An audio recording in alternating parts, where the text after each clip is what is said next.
አልፋችሁ ይሆናል፣ ተትታችሁ ይሆናል፣ በሥራ ገንዘባችሁ ተበልቶ ይሆናል።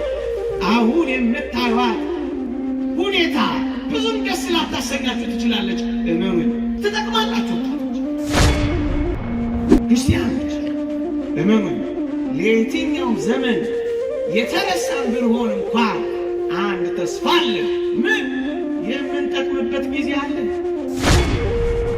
ተረሳው ያላችሁ ተተውክ የምትሉ ዓለም ንቆኛል ምናምን ገፍቶብኛል የምትሉ ሁሉ እንዳትረሱ። እግዚአብሔር ቀን አለው፣ ትጠቅማላችሁ።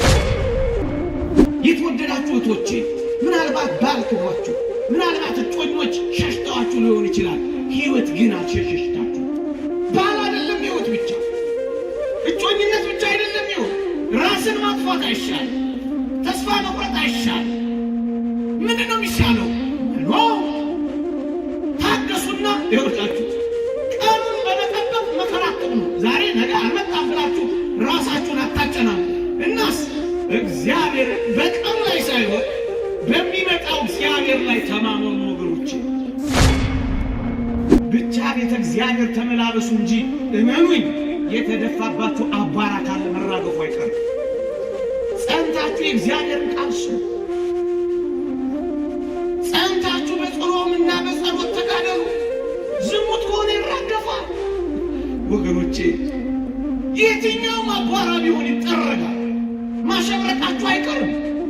ብትወድቁ ትነሳላችሁ። በጨለማ ብትቀመጡ እግዚአብሔር ብርሃን ይሆንላችኋል። ብትደክሙ ትበረታላችሁ። አሁን የማይጠቅም ነኝ ብላችሁ ራሳችሁን እንደማይጠቅም አትቁጠሩ። ብዙ ወጣቶች እንደማይጠቅም ቆጥረውታል። የትምህርት ፈተና ነው እንጂ ወደከው፣ የህይወት ፈተና እንኳን አልወደክም። ማትሪክ ነው እንጂ ያልመጣልህ ህይወት እኮ አልመጣልኝም ማለት አትችልም። የእግዚአብሔር መንገድ ይሄ ነው ብለው ማሰብ አለብን። አዎ ለምንድን ነው እንደማትጠቅሙ አታስቡ። ትጠቅማላችሁ፣ እንጠቅማለን።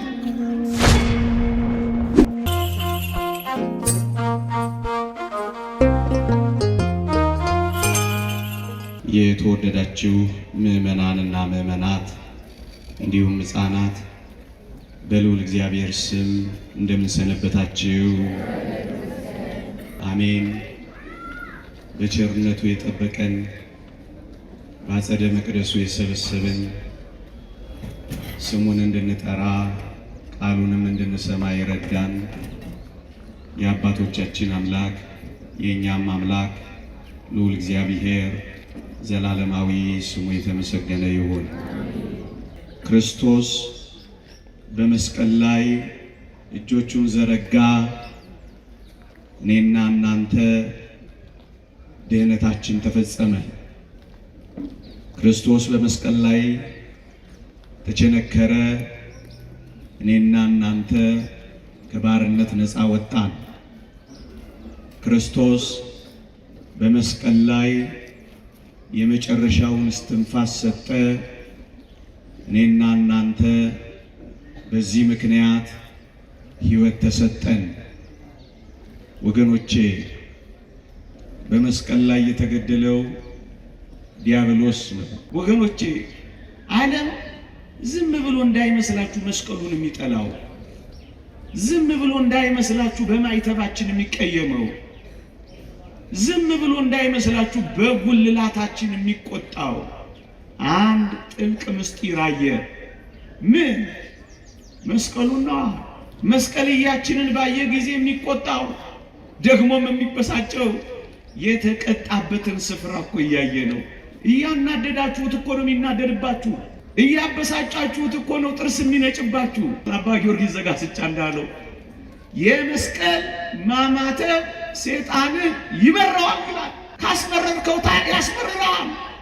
ትግሉ እኮ አልገባን ብሎ እኮ ነው። በመስቀል ስናስጨንቀው ለማስጨነቅ ጥረት ያደርጋል። ምክንያቱም ሲያየው ገና ይሰቀቃል፣ ይደነግጣል፣ ይረበሻል፣ ይታወካል፣ ይመረዋል እንዳለው ሊቁ እዩ። የተወደደ መድኃኒታችን እሱ ባወቀ ለምን በመስቀል ላይ እንደሞተ ለጠቁማችሁማ በሞቴ ለምን መሰላችሁ እንደዚህ ሞተው? እዩ ምድሪቷን ብቻ አይደለም ሰይጣን ያረከሰው፣ ይልቁን ወደ ሰማይ የሚወስደው መንገዳችንን ወደ እግዚአብሔር የሚያደርሰን የሰማይ ጎዳናችንን ሁሉ አጥሮት ነበረ። በመስቀሉ ቀረበና እኛን ወደ ሰማይ ወደ አባቱ አቀረበና። ወገኖቼ የእግዚአብሔር ቃል እንዲህ ይላል፣ ስለኛ ይታይ ዘንድ ወደ እርሷ ወደ ሰማይ ገባ ይላል ዕብራውያን ምዕራፍ 9 ቁጥር 24። ሰማይ ያላት ምንድነው ካልከኝ ይላል ሊቁ ቅዱስ ዮሐንስ አፈወርቅ፣ መስቀል ናታ ይልልሃል። አንድ ጊዜ ብቻ የገባባት፣ ሁል ጊዜ የማይሰዋባት፣ የሰማዩን መንገድና ጎዳና የጠረገባት ይህችማ መስቀል ናት። መጽሐፍ ቅዱስ እንዲህ ይላሉ ወገኖቼ፣ ሰይጣን እንደ መብረቅ ከሰማይ ሲወድቅ አየሁ ይላል። መስቀል ላይ ሰማይ ላይ በገጠመው ጊዜ እንደ መብረቅ አንኮታኩቶ ጣለው፣ በሰማይ ሲወድቅ አየሁ አለ። አሁን የሰማይ መንገዳችን ተከፍቷል። ምን ያደርጋል? በርኩሰታችን እየዘጋ ነው። ጸሎትህ ከደመና በላይ ነው፣ ኃጢአትህ ከለከለው እንደሚል ኃጢአት እንደ ደመና አድርጎ ጸሎታችንን ከለከለው እንጂ የሰማይ መንገዱማ ተከፍቶልን ነበር። እግዚአብሔር እስራኤልን በበረሃ ሲመራ ተአምራት ያደረገባትን ያቺ የአሮንን በትር ላስታውሳችሁ። ባህር የከፈለባት፣ ሙሴ በተራራ ቆሞ እጆቹን ሲዘረጋ በቀኝ እጁ የያዛት ያቺ የአሮን በትር ሳይተክሏት የለመለመች፣ ውሃ ሳያጠጧት ፍሬ አፈራች። ያቺ የአሮን በትር ምን እንደተባለች ላስታውሳችሁ። ለሚያምፁብኝ ልጆች ምልክት ትሆን ዘንድ በቤተ መቅደስ ትቀመጥ ተብላ ነበረ። አንዳንዶች መስቀሉን ለምን ታስቀምጣላችሁ ብለው ሊያኮርፉ ይሞክራሉ። እንኳን አይደለም ክርስቶስ የሲኦልን ባህር የከፈለበት፣ እንኳን አይደለም ክርስቶስ ዓለምን ያዳነበት፣ ያቺ የሙሴ ቤት የኤርትራን ባህር የከፈለባት እንኳን ለሚያምፁብኝ ልጆች ምልክት ትሁን ተብላ ተጠብቃ ነበር። ለዚህ እኮ ነው መቅደስ ውስጥ የምታዩት ጉልላታችን ላይ የሰቀልናት፣ በአንገታችን ያንጠለጠልናት፣ በክንዳችን የተነቀስናት፣ ቀሚሳችን ላይ የለጠፍናት። ለምን? እኔም እናንተም መቅደሶች ነንና መስቀል ይታሰባል። ወለተ መስቀል፣ ገብረ መስቀል፣ ስምህ እንኳን መስቀል ነው። አውጧ አርቋት ሊለን የሚችል ማን ነው? ወገኖቼ ሰማዕቱ ጁስቲን ወይም ዮስጢኖስ የተባለ ሰማዕት ምን እንዳለ ታውቃላችሁ? ኢየሱስ ክርስቶስ ገና በመስቀል ላይ ደሙን እንደሚያፈስ የሚያመለክተው ምን ይመስልሃል ይልና ምን ይላል መሰላችሁ? የኦሪት መስዋዕት የሚሰዋበትን ያንን መሰዊያ የእንጨት እኮ ነው ያደረገው ይላል። ለምን የእንጨት ያደረገው ይመስልሃል? ለምን የከበረ ማዕድን እንዳላደረገው ለምን ይልና በእንጨት ያደረገው እውነተኛው ደም የሚፈሰው በእንጨት ስለሆነ ነው ይላል። ገና ድሮ እስራኤልን እያለማመደ እኮ ነው የመጣው። እንደ እንግዳ ደራሽ እንደ ወንዝ ፈሳሽ እንዲሁ አይደለም የመጣው። መስቀል ይላል ቅዱስ ቄርሎስ በረከቱ ይደርብንና የክርስቶስ የሙሽርነቱ ዙፋን ነው ይላል። አዎ መስቀል አንዱ አስደናቂ ስራ የተሰራበት የኔና የእናንተ መድኃኒት ኢየሱስ ክርስቶስ የተሞሸረበት የሙሽርነት ዙፋኑ ነው ይላል። ወገኖቼ እንዴት ይደንቃል! እኛ የታጨንበት የት እንደሆነ ታውቃላችሁ? መስቀል ላይ እኮ የታጨነው እንዴ! ታጭተናል እንዴ? አዎ የእግዚአብሔር ቃል ይህን ይላል። አዎ እናንተ እንደ አንዲት ንጽሕት ድንግል ለአንድ ወንድ ለክርስቶስ ላቀርብ አጭቻችኋለሁ ይላል። ኦርቶዶክሳውያን ሰርግ አለብን ታጭተናል። ድግስ አለብን ታጭተናል። ሌላ ዓለም አለን ታጭተናል ስላችሁ የበጉ ሰርግ ራት የሚል በሰማይ ተዘጋጅቶልናል። ይሄ ጮኝነት ይሄ ሙሽርነት የተፈጸመው ግን መስቀል ላይ ነው ይላል። በረከቱ ይደርብንና ቅዱስ ቄርሎስ መስቀል ላይ ክርስቶስ ተሞሸረ። ለእኛስ ቃል ኪዳን አጠለቀልን። ምን የሚባል መስቀል የሚባል ቃል ኪዳን አጠለቀልን። እዩ፣ አንገታችሁ ላይ ያለው የክርስቶስ ቃል ኪዳን ነው። ለምን ቃል ኪዳናችሁን ታፈርሳላችሁ? መስቀል አለቃችሁ፣ ቃል ኪዳን ገብታችሁ እጮኝነት ጀምራችሁ እንዴት እንደገና ጠንቋይና ሌላ ቦታ ትሄዳላችሁ? እንዴት እንደገና ሞራ ትገልጣላችሁ? እንዴት እንደገና ውቃቢ እያላችሁ ትደክማላችሁ? እንዴት እንደገና መተተኛና ደጋሚ ጋር ትሄዳላችሁ? እንዴት እንደገና ሞራ ገላጭ ጋር ቃል ኪዳን ገብታችሁ ቃል ኪዳናችሁን ታፈርሳላችሁ? ታጭታችሁ ንጽህናችሁንና ድንግልናችሁን ይውላችሁ እንደ አንዲት ንጽሕት ድንግል እናንተ ለአንድ ወንድ ለክርስቶስ ላቀረብ አጭቻችኋለሁ እኮ ነው የሚለው። እንደገና ታጭታችሁ ንጽህናችሁንና ድንግልናችሁን ትጥላላችሁ፣ ከዓለም ርኩሰት ትተባበራላችሁ። ሙሽራችሁ እኮ አለ።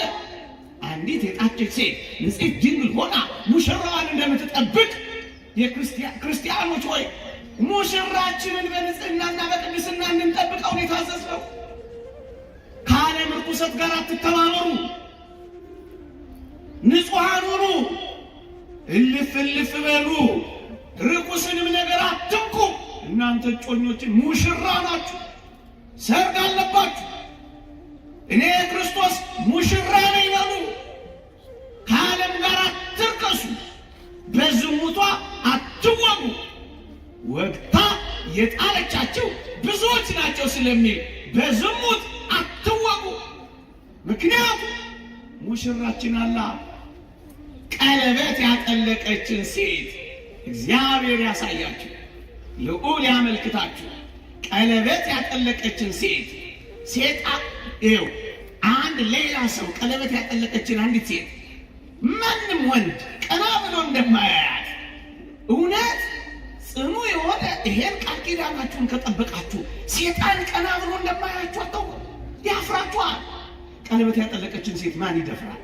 የዚህ ዘመን ነውረኛ ሰው ቀለበት አጠለቀች አላጠለቀች እምቢ ብሎ ይተናኮላል እንጂ ሴጣን እውነተኛ ቀለበት ቃል ኪዳን መስቀል ያጠለቀችን ነፍስ ከቶም ቢሆን አይተናኮላትም፣ አያሸንፋትም። መስቀላችሁን አጥልቁ፣ ቃል ኪዳናችሁን ያዙ። ሰርግ አለና ወገኖቼ። አባ ፋም ስለሚባል አባት ልንገራችሁ በሞቴ። አባ ፋም የሰማዕትነቱ ቀን በደረሰ ጊዜ ምን እንዳለ ታውቃላችሁ? ነጭ ልብሱን ለበሰላችሁና ከቤቱ ወጣ። ወንድሞቹ ዛሬ ደግሞ ምን ነው ይሄንን ልብስ ለበስ፣ እንደዚህ አማረብን፣ እንደዚህ ጻዳ ተጎናጸፍክ አሉት። የተወደዳችሁ ኦርቶዶክሳውያን አባ ፋም ምን ብሎ እንደመለሰ ታውቃላችሁ? ዛሬማ የሰርጌ ቀን ነው አላቸዋል። ምክንያቱም ሰማዕትነት ተቀብሎ ከአምላኩ ከሙሽራው ጋር የሚገናኝበት ቀን ነው። እናስ ነጭ ልብስ ለብሶ ወጣላችሁ። ለዚህ ነው እነዚህ ነጭ ልብስ የለበሱት ከየት የመጡ ናቸው ብሎ ጠየቀ ይላል። ልብሳቸውን በበጉ ደም አንጽተው ከምድር የመጡ ከመከራ የወጡ ናቸው። ልብሳችሁን አንጹ፣ ሕይወታችሁን አንጹ፣ አትርከሱ፣ አትተዳደፉ። ሰርግ አለባችሁ ወገኖቼ። ይሄንን ሙሽራ ጥቂት አድርጌ ላስጎብኛችሁ ይሆን ላልፈው ነበር፣ ግን ማስጎበኛችሁ ምን አለበት? እውነት ክርስቶስ ሙሽራ ነው? መስቀል ላይ የተሞሸረ? አዎ መስቀል ላይ የተሞሸረ ሙሽራ ነው። መጽሐፈ ቅዳሴያችን እንዲህ ይላል፣ መኑ ዘርእ መራዊ ዘይጠብ ስጋሁ በጊዜ ከብካቡ። በሰርጉ ጊዜ ስጋውን ቆርሶ ያበላ፣ በሰርጉ ጊዜ ደሙን አፍሶ ያጠጣ እንዲህ ያለ ሙሽራ ያየ ማን ነው ይላል። እንዲህ ያለ ሙሽራ አይታችሁ ታውቃላችሁ? በስጋው የደገሰ ሙሽራ ከእናንተ መካከል ማን አለ? በደሙ መፍሰስ ዓለምን ያረካ ሙሽራ እንደ ጌታችን ያለ አይታችሁ ታውቃላችሁ? ለዚህ ነው መጽሐፈ ቅዳሴያችን እንዲህ አይነት ሙሽራ አይታችኋል ወይ የምትለው? ማን? በመጀመሪያው ሰርግ ቤት ወገኖቼ፣ የዓለማችንን ሰርግ ስታዩት መጀመሪያ ደስ የሚያሰኘውን ያቀርባል፣ ከዛስ መናኛውን ያመጣል ነው አይደል? አዎ። በቃና ዘገሊላ ሰርግ ቤት መጀመሪያ ደስ የማያሰኘው ወይን ቀረበ፣ ከዚያስ እጅግ ጣፋጭ ያማረ ወይ በጌታችን ተአምራት ጣፋጭና አስደሳች ወይን ተደረገ። ይሄ በቃና ዘገሊላ ነው በመጀመሪያው። በሁለተኛው ሰርግ ቤት በቀራንዮስ ምን ሆነ ወገኖቼ? መጀመሪያ ደስ የማያሰኘውን ሕማሙን፣ ከዚያስ እጅግ የሚያስደንቀውን ትንሣኤውን ሰጠና። ለምን? ሰርግ ቤት ነው። በመጀመሪያው ሰርግ ቤት በቃና ዘገሊላ የእናቱ የእመቤታችን የቅድስት ድንግል ማርያም ጸሎት፣ ልመና፣ ምልጃ፣ ጥያቄ ወደ ማስተማር ታምራት ወደ ማድረግ ደግሞ ወደ አደባባይ ተልእኮ አውጥቶታል።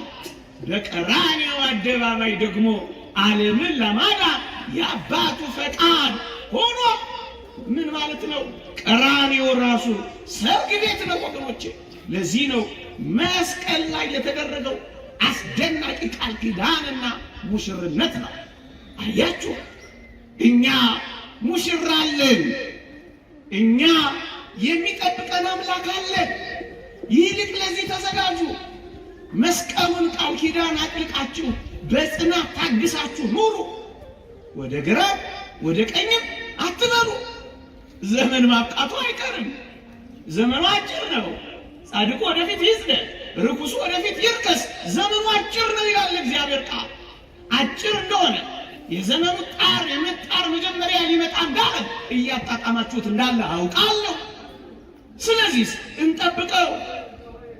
እንጠብቀው።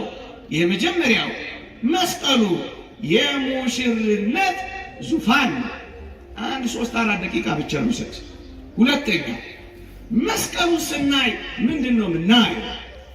ሁለተኛ እዩ፣ ቅዱስ አትናቴዎስ እንዲህ ይላል። ክርስቶስ በመስቀል ላይ ሲሰቀል ቀኝ እጁን ዘረጋ፣ ግራ እጁንም ደገመና እጆቹን ዘርግቶ ነው የተሰቀለው። መስቀልን የመረጠበት አንዱ መንገድ ይሄ ነው ይልና፣ ለምንድን ነው ቀኙን ግራውን እጆቹን ወደ ቀኝና ወደ ግራ የዘረጋው የሚለውን ሲያስተምር ምን ይላል?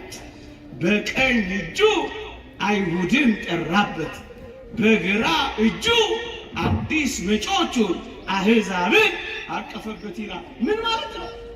ዓለምን ሁሉ አንድ አድርጎ እንደሚያቀፍ ነው የተሰቀለው ክርስቶስ። መስቀልን የተጠቀመው አንድ ለማድረግ ነው ወገኖች። መስቀልን ባየን ጊዜ ሁሉ የሁላችንንም አንድነት ነው የምናየው ወገኖች። ክርስቶስ መስቀል ላይ አንድ ነው ያደረገ። መጽሐፍ ቅዱስ እንዲህ ይላል፣ ከወገንም ከነገድም ከቋንቋም ዋጅተሃልና ክብር ይገባሃል ይላል። የተወደዳችሁ ኦርቶዶክሳውያን፣ የተገፈተረ ቋንቋ፣ ያልተዋጀ ነገድ፣ የተተወ ወገን የለም በቤተ ክርስቲያን የለም። ሁላችንም ምንም ቋንቋ እንናገር፣ የትም ሰፈር እንሁን፣ ምንም ብሔር እንቆጠር፣ የትኛውም ነገድ እንሁን፣ ክርስቶስ በመስቀል ላይ አቅፎናል፣ አንድ አድርጎናል። መስቀል አንድነት ነው። ለዚህ እኮ ነው በመስቀል ላይ አካሉ የሆነች ቤተ ክርስቲያንን ነው የመሰረተው። ቤተ ክርስቲያን ማለት ማኅበረ ምዕመናን እኔና እናንተም ጭምር ነን። አካሉ የሆነች ቤተ ክርስቲያን ሲመሰርት አካሉ የሆነ ክርስቶስ የራሱን አካል ልብ ብላችሁ ስሙኝ።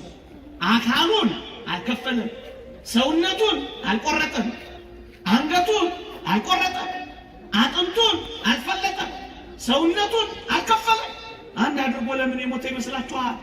የተወደዳችሁ ኦርቶዶክሳውያን አንድ በሚያደርግበት መስቀል አንድ የሆንን እኛን ሲመሰርተን ነው። አንድ ነን። አንዲት የማትለያይ ቤተ ክርስቲያንን የሰጠን ወገኖቼ፣ በመስቀል ጥላ ስር አርፈናል ካል እንዴት እንለያያለን? የሚበልጠው እኮ አንድ አድርጎናል ወገኖቼ፣ ሰብስቦናል፣ አቅፎናል። ለምን መበታተን ያምረናል? ምክንያቱም እኛ ክርስቶሳውያን ነን። አንዳንዶች ነው ይህቺ ቤተ ክርስቲያን የገሌ ሰፈር ናት። አይደለችም፣ ሰማያዊት ናት። ዮሐንስ አፈወርቅ እንደሚል ቤተ ክርስቲያን ሰማያዊት ናት፣ ራሷም ደግሞ ሰማያዊ ናት። እነ ጆን ማካርሲስ የሚባሉ ሰው ነው ይሄን የሚያስተምሩብን። የትኛውም ሰፈር፣ የትኛውም ዜጋ፣ የትኛውም ብሔር ያልሆነች ይቺ ቤት ናት። መታወቂያ እየታየ አልገባችሁ፣ ሰፈርና ብሔር አልተቆጠረባችሁ። ሁላችሁም በሰላም ገብታችሁ የምትወጡባት ቤት እኮ ናት ይቺ ቤት። አዎ ከአንድ ዮርዳኖስ ማይጸጥ መስቀል ላይ ከተወጋው ጎኑ ከፈለቀው ውሃ ከወጣው ምንጭ የተጠመቅን አይደል? ሁላችን በሰፈር ከተራጨነ ወንዝ በላይ እዚህ መስቀል ላይ የፈሰሰ ወንዝ አይበልጥብህም? ምን የሰፈር ወንዝ በለጠብህ?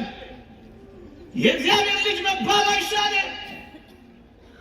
አንድ እሸት ቀጥፈን የኖር ነው። እሰይ እንኳን አንድ እሸት ቀጥፋችሁ አደጋችሁ ኖራችሁ። እኔ ግን አሳያችኋለሁ። አንዱን እንጀራ ስለተካፈልን አንድ ስጋ ምን ይላል? በአንድ እርፈ መስቀል ቆርበናል። ከአንድ ማዕድ ተቋድሰናል። አንዱን የክርስቶስ ስጋና ደም በልተናል። ክርስቶስ በእኛ ውስጥ፣ እኛ ከክርስቶስ ጋር መኖር ጀምረናል። ከዚህ በኋላ ምን ያለያያል? ምን ያለያያል እንዴ? አንድ ወንዝ እኮ ተራጭተን ነው ያደግነው። እሰይ እንኳን አደግ፣ በጣም ጥሩ ነው። እኔ ግን ሌላ ወንዝ አሳያለሁ፣ የተረጨህበት ርኩሰትን የሚያጠራህበት። ጥሩ ውሃንም እረጭባችኋለሁ፣ ከርኩሰታችሁ ማጠራችኋለሁ ይላል። አንድ ነው ያደረገን በመስቀሉ። መስቀሉን የምታከብሩ ሁሉ፣ መስቀሉን የምታፈቅሩ ሁሉ፣ መስቀሉን የምትወዱ ሁሉ አንድነትንም ውደዱ፣ መለያየትን ናቁ። ወደ አንድ ህብረት ነው የገባነው። ያውም ድል ወደ ነሱ ወደ ሰማዕታት ህብረት፣ ያው ዘር ከለር ነገድ ወደማይቆጠርባቸው መላእክት ህብረት ነው የገባነው። እንደገና የትገባላችሁ እናንተ ኦርቶዶክሳውያን ቅዱሳን የተወለዱበትና ያገለገሉበት ቦታ ይጠቀስ ይሆናል እንጂ የየትኛው ጎሳ አባል እንደሆኑ ተጠቅሶታ አላችሁ። ትናንት የሙት ዓመታቸውን ያከበርናቸው ብፁዕ አባታችን አቡነ ሰላማ አርሲ አይደል የደከሙት ነው አይደል? ጌታ አዎ ነውር ነው። ይሄ አይነገርም። ጎሳ፣ ብሔር፣ ሰፈር ለቅዱሳን እኮ ሳይጠቀሱ እኮ ነው የኖረው ወገኖቼ። በስጋ ከተወለዱበት ሀገር ማህበረሰብ ይልቅ የሚታወቁትና የሚከበሩት የት እንደሆነ ታውቃላችሁ? ተጋድሏቸውን የፈጸሙባቸው ቦታዎች ናቸው። በተጋድሎ ቦታቸው አቡነ ገብረ መንፈስ ቅዱስ እኮ ኢትዮጵያዊ አይደሉም፣ ግብፃዊ ናቸው። ክብራቸው የበዛው፣ ቃል ኪዳናቸው የሰፋው፣ በረከታቸው የሰፋው ለእኛ ለኢትዮጵያውያን እዚህ ኢትዮጵያ ስለተጋደሉ እኮ ነው ወገኖቼ። እነ መላእክት የሚኖሩትን አውርደው ተው እንዴ የገባንበት ማጥቆ ቅዱሳንን መከፋፈሉ የጀመሩ እኮ አሉ። ተክለ ሃይማኖት የገሌ ነው፣ ቅዱስ ያሬድ የገሌ ነው እያሉ እዚህ ውስጥ እንገባለን ክርስቲያኖች። ከሰማይ ፈጥቅጠን መሬት ልናወርዳቸው አይቻልም። እኛ ወርዳት ይሆናል እንጂ ቅዱሳን እንደዚህ አይወርዱም። ሁላችንም እንስተካከል። እንዴ በኤርትራ ታላቅ ቦታ ያላቸው አቡነ አብራኒዎስ አንብባችሁ ከሆነ አላውቅም፣ የዚህ የጎጃም ሰው እኮ ናቸው። በኤርትራስ ታላቅ የታወቁ ሰው ናቸው። ግብፃዊ ደብላክ ሄርሚት፣ ግብፅ ውስጥ የታወቀው ደብላክ ሄርሚት አባ ሙሴ እኮ ኢትዮጵያዊ ነው። አዎ ክብሩማ በዚያ በእስክንድርያ የታወቀ የከበረ ነው። ምን ማለት ነው? ቤተ ክርስቲያን እንደዚህ ናት። አንድነቷ አያችሁ፣ ዘርን ከለርን ነገድን ሳንቆጥር ነው አንድ ምን ሆነው። በሰፈራ ትቀያየሙ። ነገ በሚመጡ አሳዛኝ መከራዎች እናንተ ክርስቲያኖች የተለያችሁ ሁኑ። እንዴ በምስራቅ ጎጃም ታላቅ አባት የሆኑት አቡነ ኤዎስጣቴዎስ የኤርትራ ተወላጅ እኮ ናቸው። ኤዎስጣቴዎስን ብሎ ከማል አሉ የዚህ የምስራቅ ጎጃም ገበሬ ምላሽ ያገኝም አሉ። ለምን? ክርስቲያኑ ነው። ለምን? በመስቀሉ አንድነት ጥላ ስር ረፉ። ቅዱስ ያሬድ የአክሱም እኮ ሰው ነው። ቤተልሔም ድጓ ማስመስከሪያው፣ ዝማሬ መዋሥዕቱ ያለው ደግሞ ጎንደር ነው። ዙራምባ ያኛው ቤተልሔም። እንደዚህ እኮ ነው የነበረው። አሁን ወደ እውነቱ ወደ ሕይወቱ መመለስ አለብን። በመስቀሉ ምናምን ሁሉ የመስቀሉ አማኞች ከሆን አንድ ልንሆን ይገባል። ለመጨረሻ ክርስቲያኖች በዚህ በመስቀሉ ሰሞን የምናስበው አንድ ጥልቅ እውነት ምን እንደሆነ ታውቃላችሁ? አይጠቅሙም የተባሉ እንዴት ጠቃሚ ሆነው እንደተቀየሩ እሱም ብቻ ነግሬያችሁ አበቃለሁ። መስቀሉ እኮ አይጠቅምም ተብሎ የቆሻሻና የአቧራ መድፊያ ሆኖ ለ300 ዘመናት እኮ ተጥሎ ነበር። ለ300 ዘመናት ተረስቶ ተጥቶ ተጥሎ አጠቅምም ተብሎ ተጥሎ ነበረ። ግን እግዚአብሔር ጊዜ አለው። እመኑኝ፣ ለየትኛውም ዘመን የተረሳን ብንሆን እንኳን አንድ ተስፋ አለን። ምን? የምንጠቅምበት ጊዜ አለን። ተረሳው ያላችሁ ተተውክ የምትሉ ዓለም ንቆኛል ምናምን ገፍቶብኛል የምትሉ ሁሉ እንዳትረሱ። እግዚአብሔር ቀን አለው። ምን የሚያደርግበት? መስቀሉ የሚጠቅምበት ቀን አለ። አቧራው የሚራገፍበት። ብቻ ቤተ እግዚአብሔር ተመላለሱ እንጂ እመኑኝ፣ የተደፋባችሁ አቧራ ካለ መራገፉ አይቀርም። ጸንታችሁ የእግዚአብሔርን ቃል ስሙ። ጸንታችሁ በጾምና በጸሎት ተጋደሉ። ዝሙት ከሆነ ይራገፋል ወገኖቼ። የትኛውም አቧራ ቢሆን ይጠረጋል። ማሸብረቃችሁ አይቀርም። ብትወድቁ ትነሳላችሁ። በጨለማ ብትቀመጡ እግዚአብሔር ብርሃን ይሆንላችኋል። ብትደክሙ ትበረታላችሁ። አሁን የማይጠቅም ነኝ ብላችሁ ራሳችሁን እንደማይጠቅም አትቁጠሩ።